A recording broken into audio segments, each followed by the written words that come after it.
So this session is what does the introduction of the qualifying work experience mean for law firms and legal service providers? Now, you're all going to do a very short introduction about who you are and a couple of points about what you want to flag in terms of this. So we'll take them in the running order that I've been given. So perhaps, Jane Ching, could you kick things off for us, please? I can. I hope everybody can hear me. Hello, everybody. My name is Jane Ching. I'm Professor of Professional Legal Education at Nottingham Law School. And some people may be aware that I was involved in the Legal Education and Training Review. But before that, and I think that's more relevant to today, I was involved, as was Julie, in a project known as the Work-Based Learning Project, in which we made some efforts to assess the training contract as it then was, and we managed to get, I think, 40 or so people working in all sorts of different environments, providing legal services, sometimes at a very high level, to qualify as solicitors who wouldn't otherwise have done so. Now, I should obviously emphasize that that is different from qualifying work experience, because qualifying work experience is about inputs and opportunities. It's not about assessing how good you are or what you made of those opportunities. As far as the regulator is concerned, your employer, of course, may have other views. And so I have two things that I'm particularly interested in today. One is that, as you may be aware, unless you are an apprentice, you can take both the SQE examinations before you do any work experience. So one of the things I'm interested in is, okay, what happens if you have done SQE2 and now you're doing maybe all your work experience or a big chunk of that work experience? If you're working in an SRA regulated entity, that entity has to make sure that you are competent in the job you're doing.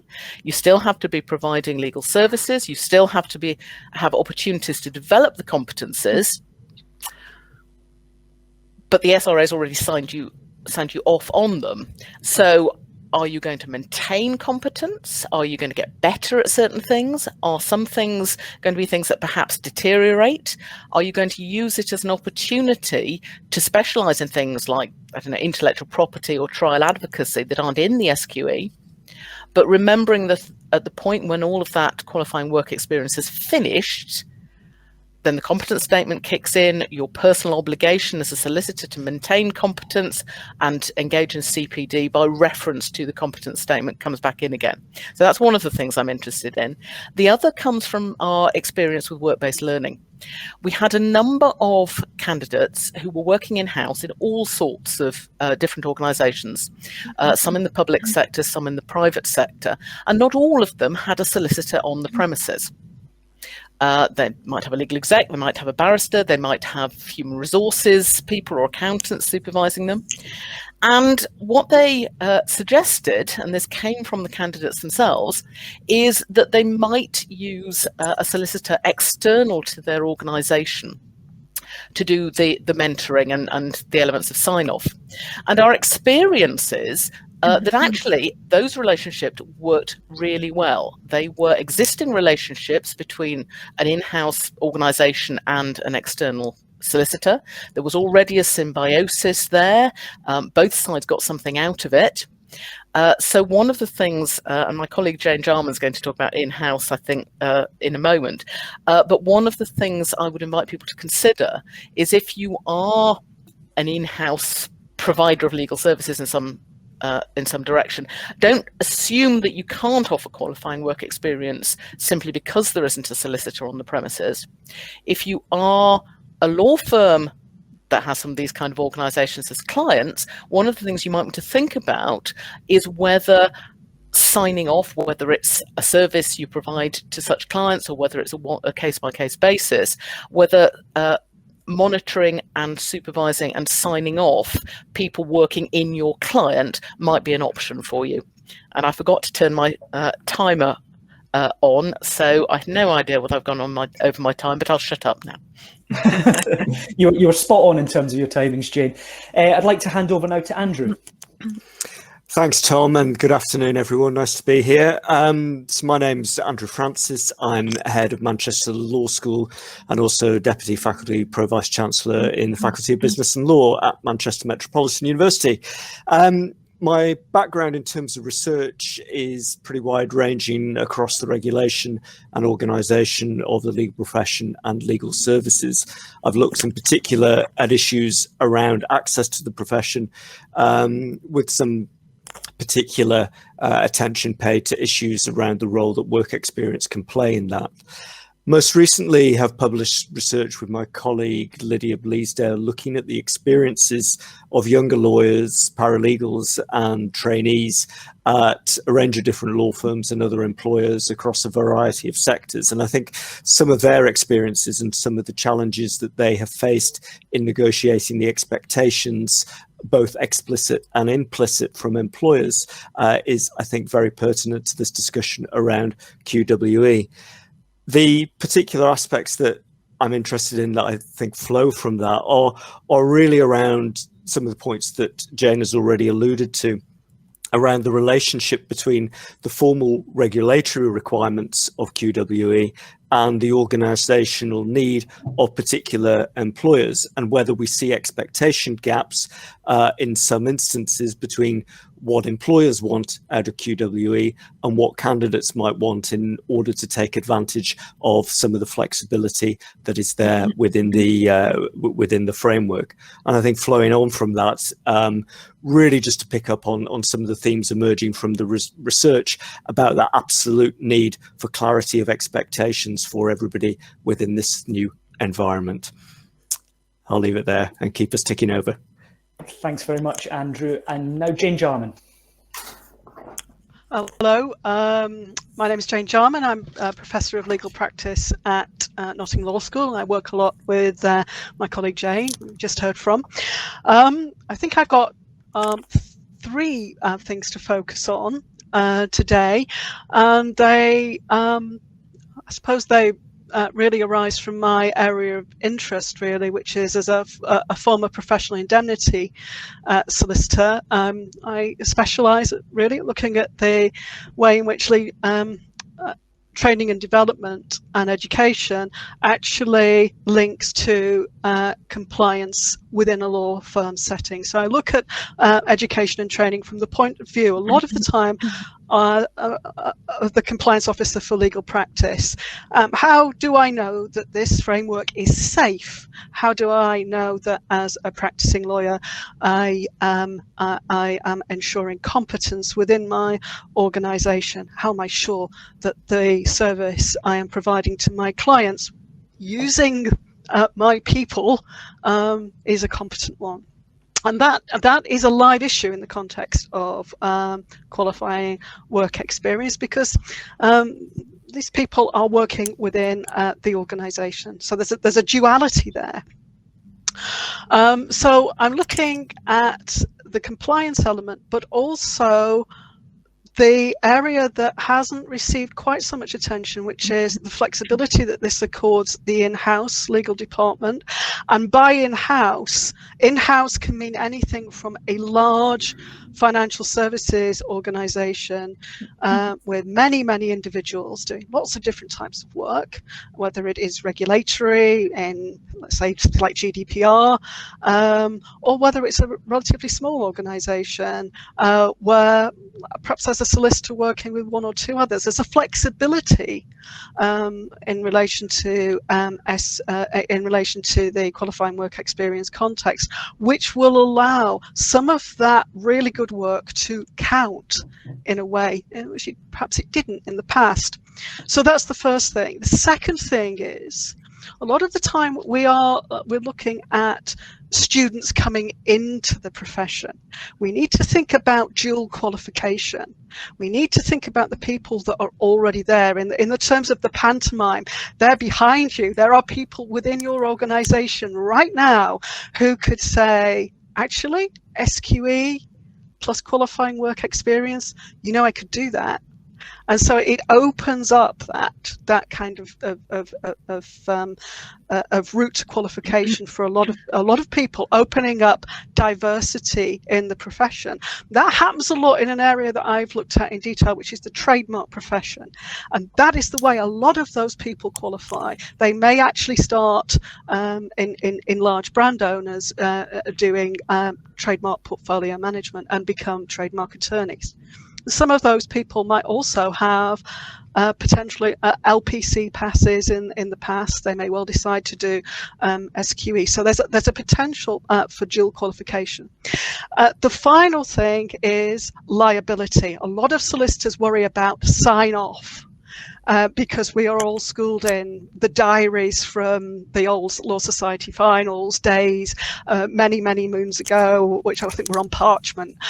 We need a shift in mindset to say it is actually something very different here, and the potential problems are relatively minor. You're looking to see whether there has been any kind of regulatory or ethical issue that has arisen, but otherwise, the problem really is kind of holding somebody back, not allowing them to be able to claim their qualifying work experience.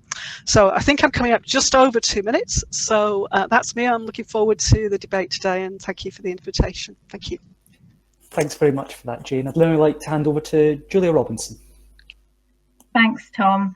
So yes, my name's Julia Robinson. I'm Senior Manager for Professional Development and Training at Ropes & Gray, but I'm actually here in my capacity as a member of the City of London Law Society Training Committee. So I'm representing those city firms who are members and in their training functions. Our firms spend, as you would imagine, a considerable amount of time and resource thinking about how to give trainees the best possible start in their career, and that includes the QWE experience. Once the professional skills course falls away, as it will, firms will have more flexibility to be creative about the training that they offer, both before, during and after QWE, and to tailor it to training that will give the greatest benefit to trainees for their career. Firms will want their trainees to not only pass SQE and complete this period of qualifying work experience so that they have the right to practice, but also prepare them to succeed in their chosen practice areas. Another question that gets asked is about the positioning of SQE2 in relation to the qualifying work experience. And we're having ongoing discussions with member firms regarding SQE, and it includes that. And this is through workshops and surveys. And what that has revealed is that a significant number of sponsor firms are likely to expect their trainees to complete SQE2 before they join.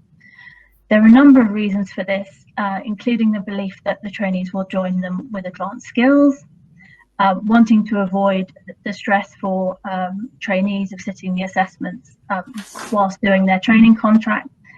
See, I did it there, didn't I? While doing their QWE, and also avoiding the disruption to that QWE of the study and assessment leave. But I'm sure we'll come on to discussing that further as we proceed.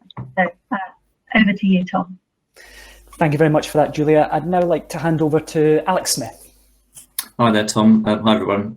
Thanks very much for the introduction. So I'm Alex Smith. I'm Managing Director at Shakespeare Martineau. For those that may not know the firm that are on the call, we're a full service law firm. We've got about 900 people within the business working across the country. Recently we came with Invest Companies as one of the top 20 law firms to work for. So something we're particularly proud of. But in relation to this in particular, and my role as MD within the business, is basically to ensure that we can make the most of the people that we have, that we've got, and also coming into the business. So we have, unlocking potential is one of our key purposes within the business.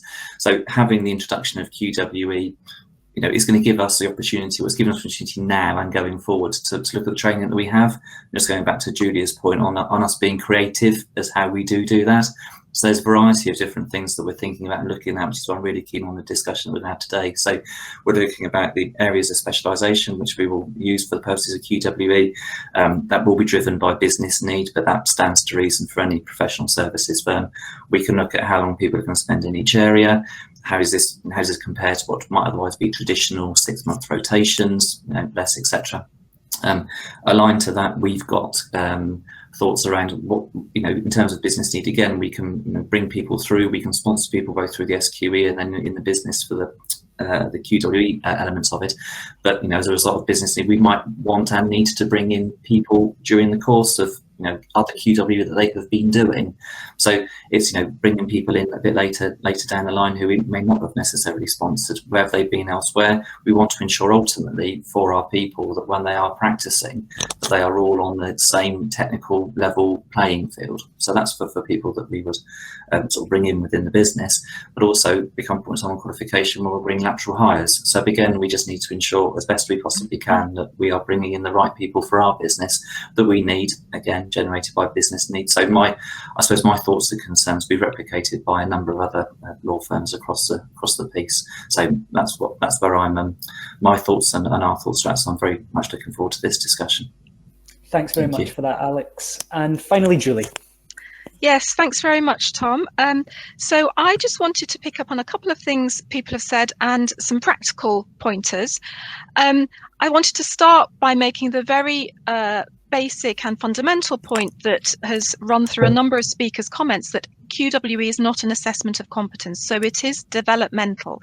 It is an opportunity for somebody doing legal services to develop the competencies that they need to work effectively as a solicitor. But also, let's not forget ethics. This is a really, really important opportunity for people to get experience of working in a regulated context where they operate within an ethical code and where they develop their professionalism. So it's very important during QWE for candidates to get exposure to both standard ethical processes, but also the sort of ethical problems that can arise. And of course, the confirmation of QWE includes a requirement to confirm that no issues arose which raise a question as to character and suitability. The second point I wanted to follow up on is it really follows from Andrew's point about expectations, which I think is a really important one. The regulatory position is that QWE must be signed off if the regulatory requirements are met. It's not so much an organisation making a decision to offer training. It's about if a particular role meets the regulatory requirements, then it is QWE and it is for a candidate to claim it, and the confirming solicitor or COLC should sign it off. Now, allied to this is the issue about record keeping, and we've had some queries about this, and that's why I thought it'd be relevant, helpful to raise it. We've got a template on our website so people can use that to check the competencies in the statement of solicitor competence and whether they are developing them. But that is supposed to be a help to people. It helps you make sure you get broad experience, helping you develop your skills as a solicitor, but you don't need to submit it to us. It can help you when you go to your principal or to the person signing off the QWE to demonstrate that what your work experience has indeed been QWE. A couple of practical points in conclusion. We are going to be doing an annual QWE survey of candidate experience. So once we go live with the SQE regulations from September, each year we will be surveying people doing QWE to find out what their experience has been. And we will be doing an early evaluation 2 years after the introduction of the SQE of qualifying work experience. So that there'll be a lot of looking and monitoring and evaluating QWE as it comes in. Remember that once the SQE regulations go live, there will be a QWE helpline available to people where you can raise issues about QWE. And in the meantime, you can contact our SQE inbox or the SRA contact centre. And one final point is that qualifying work experience can now already be logged with the SRA. Remember that QWE is logged at the end of the period of work experience, not at the beginning, as for the period of recognised training. But our thinking is that there's no historic point beyond which you are not allowed to register QWE. So people may be already picking it up, and it's obviously sensible if you're moving around from one employer to another to get the employer to confirm it before you move to your next employer, and so that facility is now available on our website. So that's all from me for now. Thanks very much for that, Julie, and thank you to all the panelists there. You're all coming at this from fairly different angles, and there was a lot to unpack there. But I thought I would then kind of, just to get the conversation started, I thought I would start with, you know, a fairly maybe simplistic question, but what actually is qualifying work experience? And perhaps more importantly, what is it not? Because, you know, last December, Legal Cheek ran an article picking up on some new guidance that the SRA issued at the time, and it was talking about, I think it used the term, and I'll pop this into the chat now on the right hand side so people at home can see it. But it was warning against law firms just giving trainees repetitive admin tasks and then signing it off and then thinking, well, they're off to do another 6 months at another firm. They're no longer my problem, basically. And I'm just keen to get the panel's views on that. Jane, you were nodding there. Can I just come to you first on that, if possible? Sorry, Jane Jarman, sorry. Or Jane Ching, sorry, I forgot we've got two Janes on the panel. Yeah, I mean, I think I was nodding because I think it's one for both Janes. I think it's an interesting definition of actually in terms of qualifying work experience. It isn't something which is purely administrative. It does have to have a legal context, and I think from my point of view, that is where my interest in-house starts, because if you look at an in-house department, there's an awful lot of very much heavyweight legal work analysis, all of those competencies that's going on within an in-house, and not necessarily the law firm environment that could be collected as qualifying work experience, because it does hit that idea of legal services. Now, although many of us who qualified years ago will know that some interaction with the photocopier is an element of the provision of legal services, it's not one that you could collect for the purpose of qualifying work experience. So I think the detail is in what does constitute legal services. And I think that is quite a wide definition as well. That has to be within legal services. I don't know if Jane, the other Jane, has got something to say on that, because I think we've both discussed that in the past. Yes, we have discussed this, and I've also discussed it with people in university and with practitioners. As far as the regulator is concerned, it needs to involve the provision of legal services, which I'm going to come back to, allows you to develop all or some of the competencies, and that I think is an interesting question. And I guess it's got to be within reach of a Solicitor of England and Wales, which might possibly answer the question somebody's put in the chat about overseas work experience. Now then you can have the debate about, well, okay, my entire organisation is involved in the delivery of legal services. So does that mean the receptionist, who can probably satisfy some of the competencies about working with other people and keeping records and so forth, can claim being the receptionist as qualifying work experience? And I think we have to think about the spirit as well as the letter. It's not, I suspect that provision of legal services has to be, if you're in private practice, fee earning in some direction. It has to involve some element of advising on the law. Otherwise, the receptionist job in a law firm could be very similar to the receptionist job anywhere else. And I think the issue, just to come back to the issue I was talking about earlier about solicitors not in your premises, to pick up Julie's point. When we did the work-based learning pilot, we did have some people who said, I remember one of them saying to me, I am the only person in my organisation governed by the Solicitor's Code of Conduct.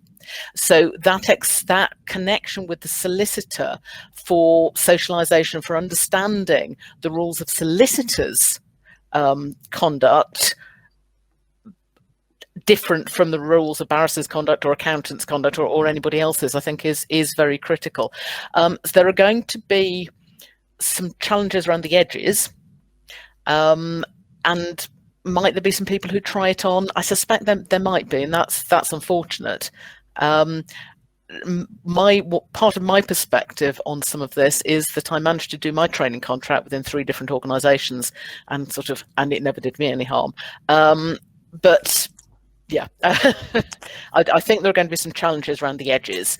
But for the sensible, reputable organisations, you know what it is you want from your people, and I suspect it gives you a bit more flexibility. Your challenge is going to be the person who pops up who wasn't on your training contract or your training aspiring solicitor route, who then says to you, but I'm here, I've been doing it, sign me off. Thanks for that, Jane. Julie, I just want to give you an opportunity to respond to those points. I know Andrew wants to come in as well. Do you want to come in first, Andrew? It's probably to Julie, if you want to jump in first, and then I'll So can I just say that I think Jane hit the nail on the head in a number of respects in what she's just said. I think the critical thing is this issue around it's got to be in legal services, and that really is personal. You know, the person has got to be involved in delivering legal services. So there are lots of jobs. Jane gave the example of the receptionist in a law firm. It might be the HR department, it might be the finance department, it might be the marketing department. Somebody who spends 2 years in marketing is developing their competencies in marketing. They're not developing their competencies, grounded in legal skills, which is what this is about. So I think that's right. And I think the other point I'd like to say about what Jane said, which I think is spot on as well, is thinking about what the purpose is. Looking at the intention and the spirit of qualifying work experience. The point about the people popping up who aren't on a formal training route is absolutely right, and that is, that will happen. I think, and it is coming back to something you said, Andrew, about expectations. The fact that if it is qualifying work experience, it should be signed off, doesn't mean to say that some things will not be qualifying work experience, and that it's really good practice for expectations to be made clear on both sides. So if the role is not, the law firm genuinely thinks this is not a role which in our view does amount to qualifying work experience, then it's absolutely right to have that discussion with the person at the start of their role. Roles evolve, however, and it may be a discussion that has to happen over time or be revisited and be checked off at the end of the process. If we think there may be some grey areas around this, and there may be some genuine differences of opinion between the employer and the employee, and if that's the case, then you will be able to contact our QWE helpline to get some guidance on individual instances, just to help people through that process. The final thing I would say, Andrew, sorry, because I've spoken a lot, is the thing I would say both for employer and for candidate is to make sure it's all documented. For the employer, from their point of view, some of these decisions will involve the exercise of judgment, but as long as you make that exercise of judgment with integrity and honesty and in compliance with your professional obligations, and you make a record for the decisions that you have reached, then that is you've met your regulatory obligations. But make sure you've got those records in the event that there is ever any challenge. Yeah, thanks, Julie. And I'll make a couple of points. It'll be good to hear from Alex and Julia as well. I guess it's really about that grey area and the clarity of expectations, because, at one end of the spectrum, there are going to be the firms, and Alex and Julia have already spoken about those firms. They're thinking really carefully about how to structure and recruit to the qualifying work experience program, with a view as to where the future workforce need is at different levels of the firm. And then at the other level of the sort of supply-demand spectrum are going to be prospective candidates who are looking to build up their qualifying work experience in a variety of flexible ways in different organisations. And I guess the way in which the really helpful guidance that the SRA has provided around good practice in terms of what good QWE is going to look for is in that grey area of prospective candidates who, because of their particular situation, may be happy to settle for less than good qualifying work experience in terms of the kinds of opportunities that might be structured in other environments. And I think developments like the helpline, like the guidance documentation, are going to be really, really important, because I think one of the issues is probably, you know, what's the same and what's different from the current landscape. And the research that Lydia and I conducted that focused particularly on the paralegal experience really did highlight the importance of context. And so even when firms are incredibly clear about the expectations as to whether a particular role in the organisation is on a trainee track or is avowedly not on a trainee track at paralegal level, there's still the pressure that the young people are experiencing, the high stakes that they face, still leaving them to cause high levels of stress, anxiety, working long hours and so on, because of that sort of tantalising prospect, even though they've been told explicitly that it's not going to lead to a training contract, that can still frame behaviour. So I think all of Julie's suggestions around the work that the SRA can do to support that clarity of expectations is going to be absolutely critical. Julia, if I could bring you in at this point, is there anything you want to pick up on that's been mentioned there? Sure. I just I'd seen Alex's hand was up, but I will happily go first. Yes, in terms of what Andrew was talking about, I think you're absolutely right about expectations and communication. So if there are people who maybe it hadn't been anticipated would be looking for what they have done maybe as paralegals to be QWE, it's going to be for firms to make sure that they're very alert to that, that they are very clear, and that there is a two-way, that conversation, as Julie said, there's clear expectations on both sides. And as you've mentioned, Andrew, that sometimes even super clear expectations are not necessarily heard, which I think comes back to something Julie was saying before about documentation, about having that communication occur.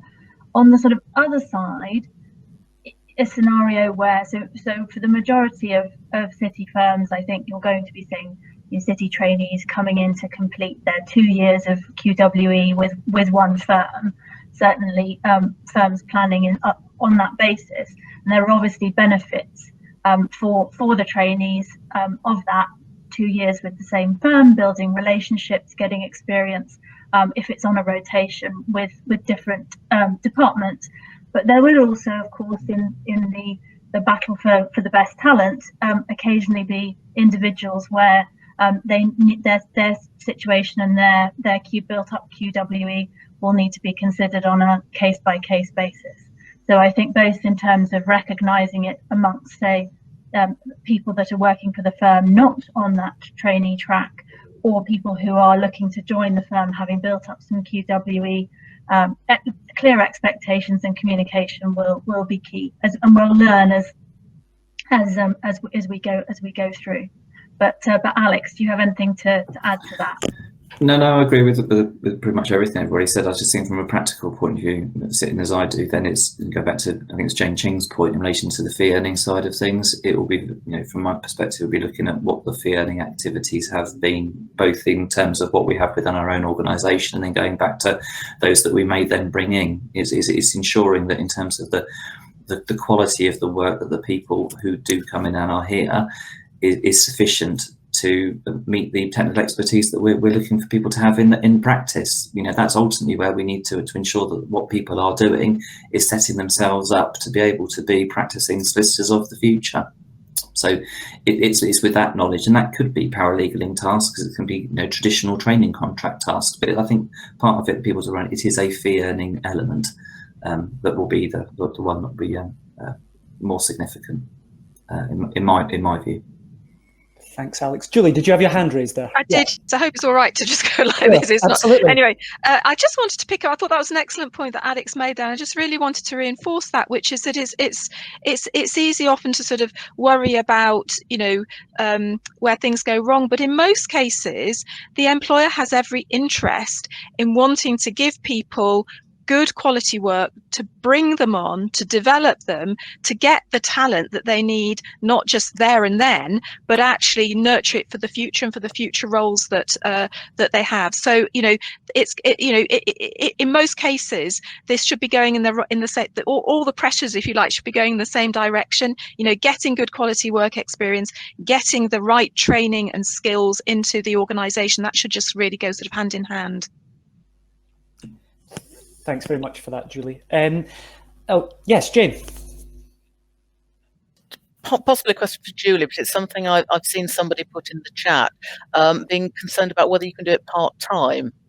Yes, thanks, Jane. Yes, you can certainly do it part-time. It's 2 years, a minimum of 2 years full-time or full-time equivalent, on a full-time equivalent basis. So if you're working 3 days a week, then you just, you know, work that up to whatever that means in terms of elapsed time. So certainly. Thanks for that, Julie. And I just wanted to, it was actually a question I had that probably connects more to Andrew, and I wondered if there was an opportunity for students to be able to combine their qualifying work experience with a law degree. So, you know, time spent in a, say, for example, a pro bono centre that's attached to the university. I don't actually know the answer to that, so I was hoping Andrew or Julie might be able to help me out on that one.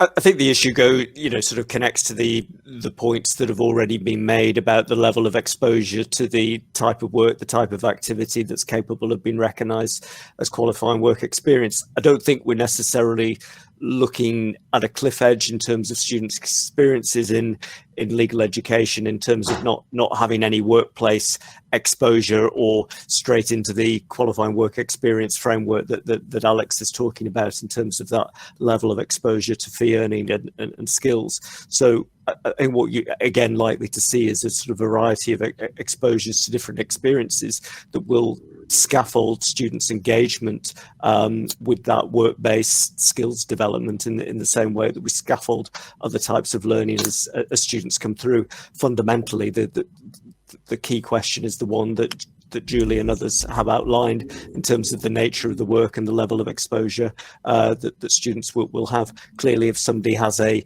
1 year placement year built into an undergraduate program, that gives the opportunity for a different level of exposure than perhaps might otherwise be the case in a concentrated traditional full-time undergraduate program. But yes, in principle, Tom, the answer is yes, certainly. If you're working, there are lots of different ways of doing this that are sort of coming through now. So the placement that Andrew's talking about, that's certainly, if you're on one of the sort of traditional sandwich degree type courses, that certainly could count as QWE. Working in a university law clinic can count as QWE. Going out, there are organisations now that give sort of placements into, you know, paralegaling, short-term paralegaling roles that people can take as they're also working as law students. All of that can count and be wrapped up. So it's very flexible, and it does lend itself to an integrated way of learning. Thanks for that, Julie. I just wanted to ask Julia a question, just in terms of, because obviously you're here in your capacity with your City of London Law Society hat on, and they represent a huge number of city firms, and obviously they're the biggest training contract providers. And I wondered if you envisage like a best practice model coming out, in the sense that, because obviously there's been this talk about front loading the SQE and then students going on to complete their qualifying work experience in what is effectively a training contract. And I was just wondering, are you hearing any from city firms what approach there'll be? Because they've already kind of delayed the implementation, and quite a few have said, we're waiting a year, we want to see what happens. Is there any kind of sense of what's happening on the ground? I think I don't think they'll end up being one, as you say, best practice or one particular way. Certainly, I think that the thing that is very, very clear is how much thought firms are putting into this and working out how to get their future, the lawyers of the future, both through this new process in a way that is going to ensure their success at the SQE, and that they have a QWE in which they are prepared for practice, but also thinking about what additional things do the firms want them to have to help them in that process. So I think there will be a range of approaches in terms of how they prepare their students for SQE, and also what they offer in addition to that, in addition to SQE prep, and whether that is before or during QWE, I suspect that as we get towards the time that firms have to put this into practice, you will start to see some sort of different streams, different streams in the sense of different ways that they're doing it, maybe with different providers or different programs. But I don't think they'll end up being one way. So although the vast majority, as I say, are looking to have their students do SQE2 prior to joining, there are some that are looking to include it as something during QWE. So that's going to be one point of difference. So there'll be differences in terms of preparation, and then also what goes on during QWE. So some may stick to a rotational model. Others may think may take this as an opportunity to maybe change that model as well. So definitely not a one sort of approach, but I would imagine some themes will emerge and as we start to get closer. Thanks for that, Julie. And Alex, could I just bring you in at that point? What's some of the have you decided at your firm what approach you're taking yet?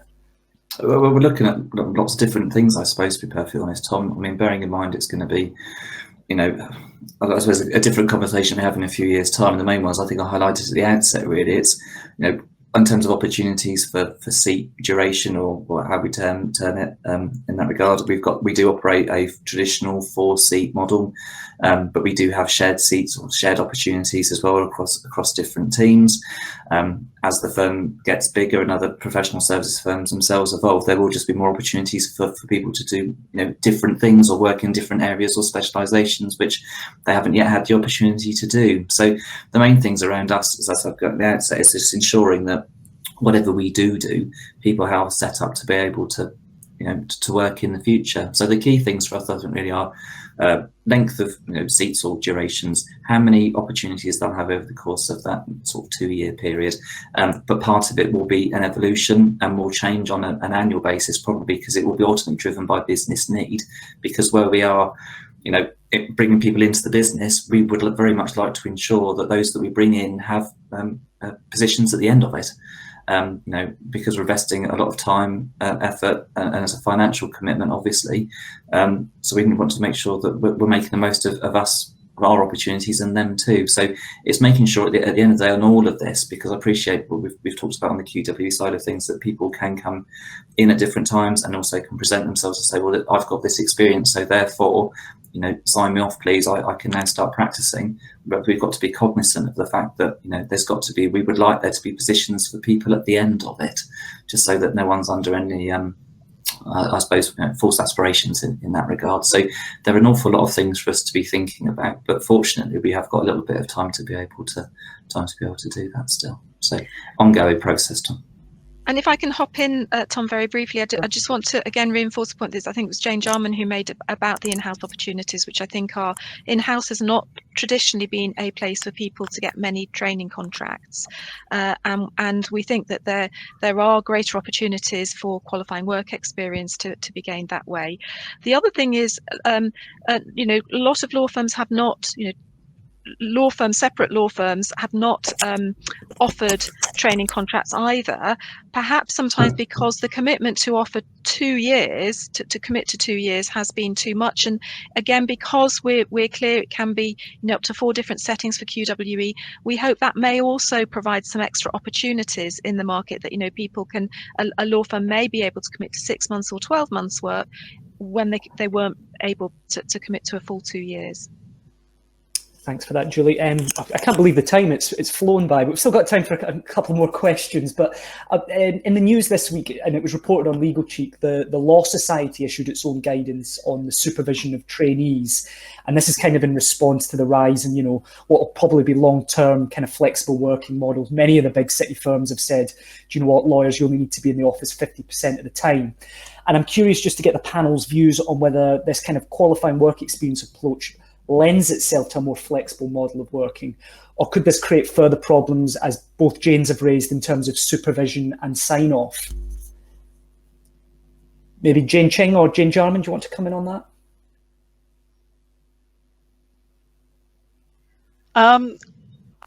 I think that it's easy to say. It's difficult because you need a line of sight, particularly in terms of mentoring.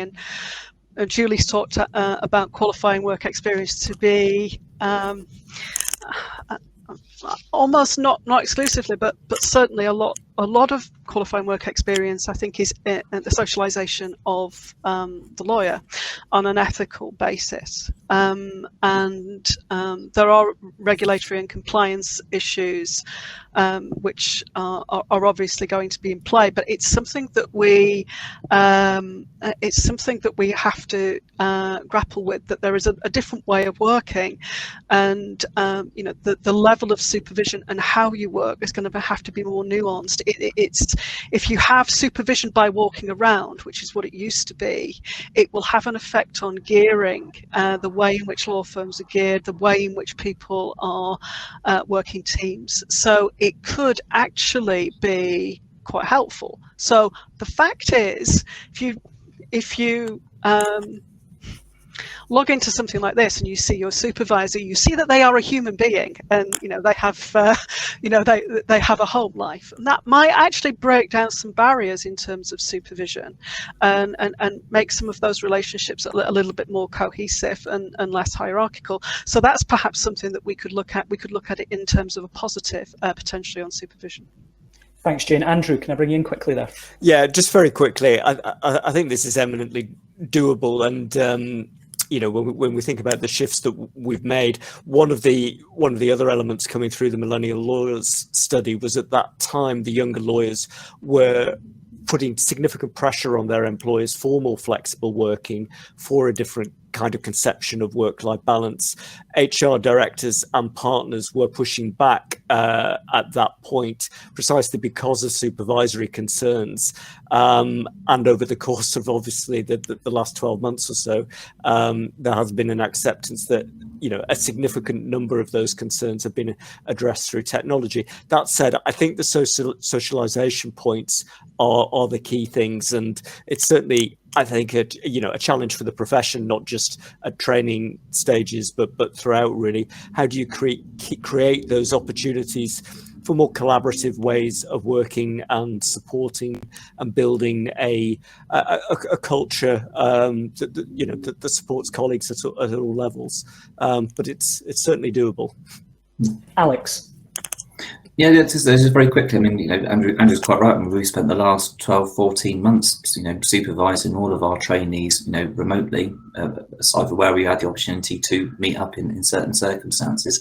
That's obviously going to continue for the near future, and then looking sort of 6 months down the line when things are more opened up, we know as a business that we are going to have to meet the needs and wants of our people. So, we regularly find out what it is that people would like to do.